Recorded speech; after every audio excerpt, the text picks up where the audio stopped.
ठीक है। वृत्त, अगर हम एक स्थिर बिंदु ले लें भाई, ठीक है ना, और इस स्थिर बिंदु से बराबर दूरी पर कुछ और बिंदु लें और इन बिंदुओं से मिलकर एक बिंदु पथ बनाएं, तो जो बिंदु पथ बनता है उसको बोलते हैं क्या, वृत्त। अगर इससे बराबर दूरी पर एक बिंदु यहाँ ले लिया और एक बिंदु इधर ले लिया भाई, फिर उतनी दूरी पर एक बिंदु यहाँ ले लिया, एक यहाँ ले लिया, फिर ऐसे करके ये बिंदु हम लेते रहे, तो फाइनली हमारे पास एक बिंदु पथ बनेगा और उस बिंदु पथ को हम क्या बोलते हैं, एक बिंदु पथ बना, ठीक है ना। अब इसमें कितने बिंदु होंगे ये गिने नहीं जा सकते भाई, यहाँ पे तो मैं आपको बड़े बड़े बिंदु दिख रहे हैं तो आपको गिन सकते हैं इनको, 10 15 20 25 30 वृत्त होंगे, बिंदु होंगे, लेकिन एक्चुअल में हम इन बिंदुओं को गिन नहीं पाएंगे कि कितने बिंदु होंगे। तो अनंत या असीमित बिंदुओं का जो बिंदु पथ है जो कि एक बिंदु से बराबर दूरी पर स्थित है, उसको बोलते हैं क्या, इस पूरे बिंदु पथ को बोलते हैं वृत्त, ठीक है। जो स्थिर बिंदु है, इस स्थिर बिंदु को अगर हम इसको इस ढंग से बनाएं, तो अब ये स्थिर बिंदु है, इसको वृत्त का केंद्र बोलते हैं भाई, इसको वृत्त का क्या बोलते हैं, केंद्र, ठीक है ना। और इसको बोलते हैं, जो बिंदु पथ की पूरी लंबाई है इसको वृत्त की क्या बोलते हैं, परिधि, सुना हुआ है तुमने नाम, ठीक है ना। और स्थिर बिंदु से इसको बोलते हैं वृत्त की, स्थिर बिंदु से और कहां तक की दूरी, परिधि तक की सीधी दूरी को बोलते हैं वृत्त की त्रिज्या। अगर हम सपोज के लिए,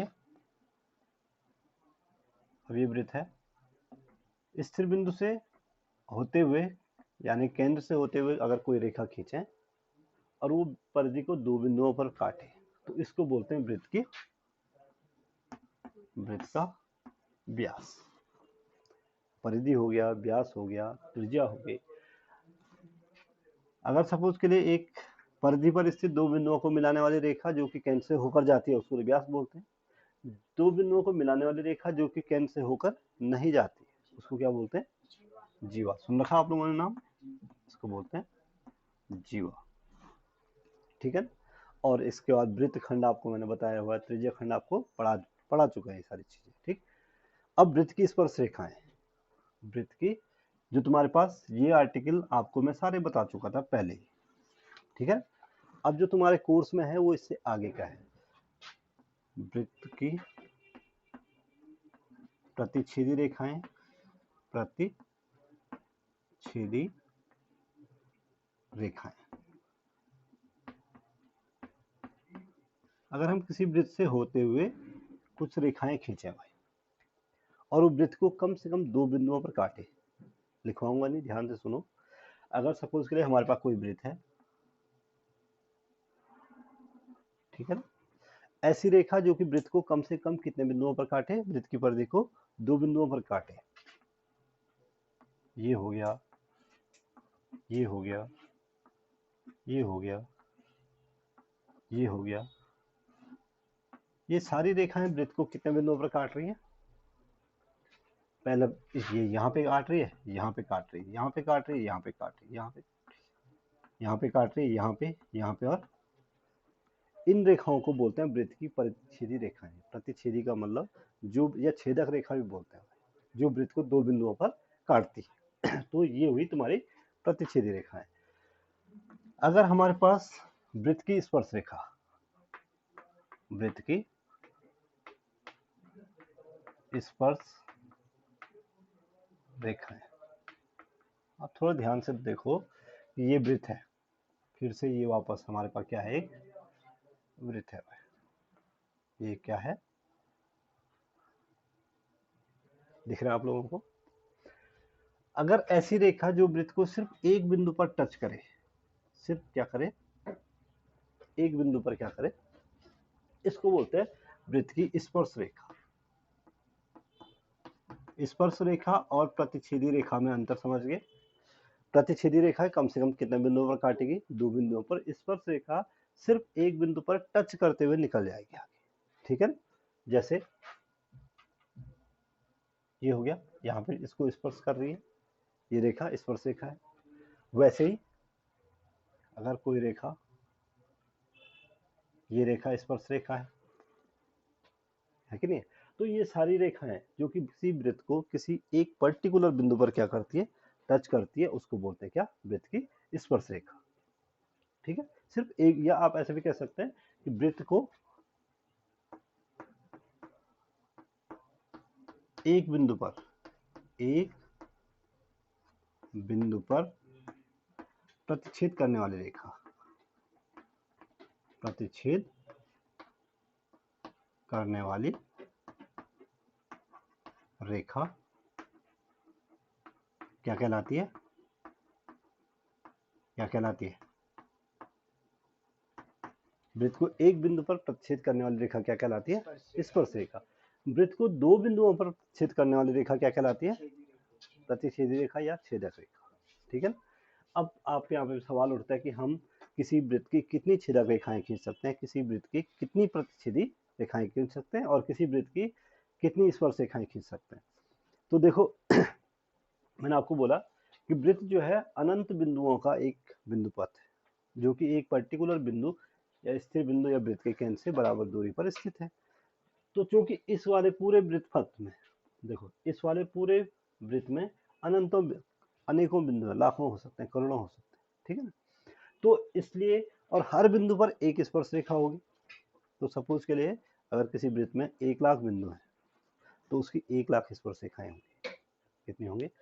किसी वृत्त में 10,00,000 बिंदु हैं तो उसकी 10,00,000 स्पर्श रेखाएं होंगी। यानी किसी वृत्त पर हम अनंत स्पर्श रेखाएं क्या कर सकते हैं, खींच सकते हैं। और ठीक उसी प्रकार से किसी बिंदु पे अगर सपोज के लिए ये जो वृत्त है वो 1,00,000 बिंदुओं से मिलकर बना है, ठीक है ना, और हर दो बिंदुओं को काटते हुए एक प्रतिच्छेद रेखा होगी। ठीक है, तो इसमें अनंत प्रतिच्छेद रेखाएं, इसमें भी जितनी मर्जी उतनी प्रतिच्छेद रेखाएं आप खींच सकते हैं। 1,00,000 में 1,00,000 प्रतिच्छेद रेखाएं खींच सकते हैं, या 50,000 तो कम से कम खींच ही सकते हैं। अगर दो बिंदुओं से एक मानोगे आप तो कम से कम कितने खींच सकते हैं? 50,000। लेकिन अगर अनंत है तो अनंत में तो आप कितने भी खींच सकते हैं। तो किसी भी वृत्त की अनंत प्रतिच्छेदी रेखाएं हो सकती है और किसी भी वृत्त की अनंत स्पर्श रेखाएं हो सकती है। लेकिन ध्यान देने वाली बात यह है कि किसी पर्टिकुलर बिंदु पर केवल एक स्पर्श रेखा खींची जा सकती है। किसी एक बिंदु पर अगर आपको बोला जाए कि एक बिंदु से होकर वृत्त की कितनी स्पर्श रेखाएं खींची जा सकती हैं, तो किसी एक पर्टिकुलर बिंदु से होकर वृत्त की केवल और केवल एक स्पर्श रेखा खींच सकते हैं। इस बिंदु से होकर कितनी स्पर्श रेखा खींच सकते हैं? केवल ये। इस वाले बिंदु से होकर, अगर ये सपोज के लिए P है बिंदु, ये Q है और ये क्या है? R।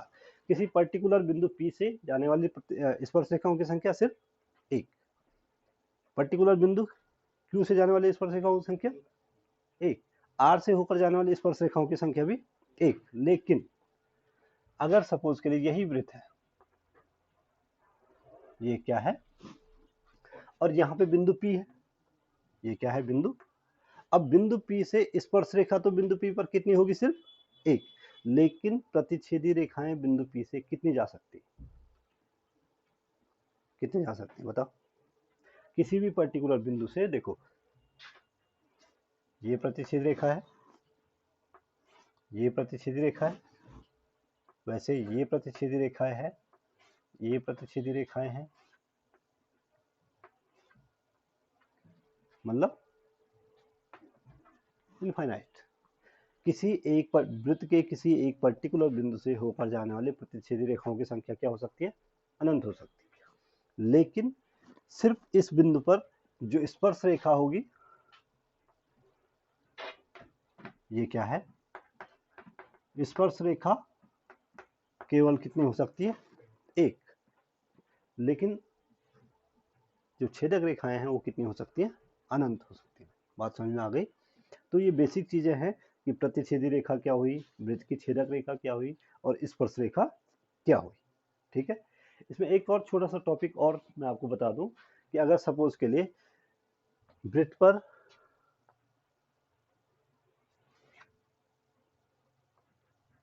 वृत्त की समांतर स्पर्श रेखाएं, स्पर्श रेखाएं, समांतर स्पर्श रेखाएं, यानी कि ऐसी स्पर्श रेखाएं जो एक दूसरे की क्या हो? समांतर। तो वृत्त पर सपोज के लिए हमारे पास एक वृत्त बना देते हैं हम यहाँ पे, ये एक वृत्त है भाई, ये क्या है एक, अब जैसे भी बना चल जाएगा, ठीक है ना, वृत्त को आप वृत्त समझोगे, ठीक, ये एक वृत्त है, ठीक है। अब इसका एक रेखा ये है, यहाँ पे बिंदु P है, इससे जाने वाली रेखा ये है, इस रेखा के समांतर सिर्फ एक स्पर्श रेखा जो कि कहां से जाएगी, Q से जाएगी। तो वृत्त पर किसी भी बिंदु से वृत्त पर खींची गई स्पर्श या किसी वृत्त के किसी बिंदु पर खींची गई स्पर्श रेखा के समांतर केवल एक स्पर्श रेखा होती है, जो कि इस स्पर्श रेखा की क्या होगी, समांतर होगी। दो स्पर्श रेखाएं नहीं हो सकती, क्योंकि बाकी जो भी रेखाएं होंगी वो इसके क्या होगी, बाकी जो भी स्पर्श रेखाएं होंगी वो प्रतिच्छेदी होंगी भाई, बाकी सारी इसके बीच की जितनी भी होंगी वो क्या होंगी, वो प्रतिच्छेदी होंगी। तो किसी वृत्त के किसी बिंदु पर खींची गई स्पर्श रेखा के समांतर उसी वृत्त पर केवल एक रेखा और हो सकती है, यानी समांतर रेखाओं का केवल एक युग्म बन सकता है। केवल कितना बन सकता है, एक युग्म। अगर सपोज के लिए यहाँ पे कोई रेखा है भाई, यहाँ पे कोई बिंदु क्या है, ये देखो यार, ध्यान से देखो, ये और इसके समांतर सिर्फ क्या हो सकता है, ये ए है बिंदु सपोज के लिए, और इसके समांतर यहाँ पे क्या हो सकती है, बी हो सकती है। ए बी के समांतर कोई तीसरी रेखा नहीं हो सकती जो कि वृत्त पे स्पर्श रेखा हो।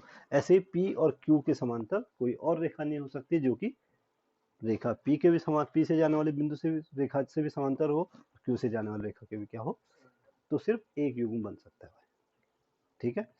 तो ये बेसिक चीजें हैं जो आपको नोट करनी है, इनको आप क्या करो, नोट करो, ठीक है।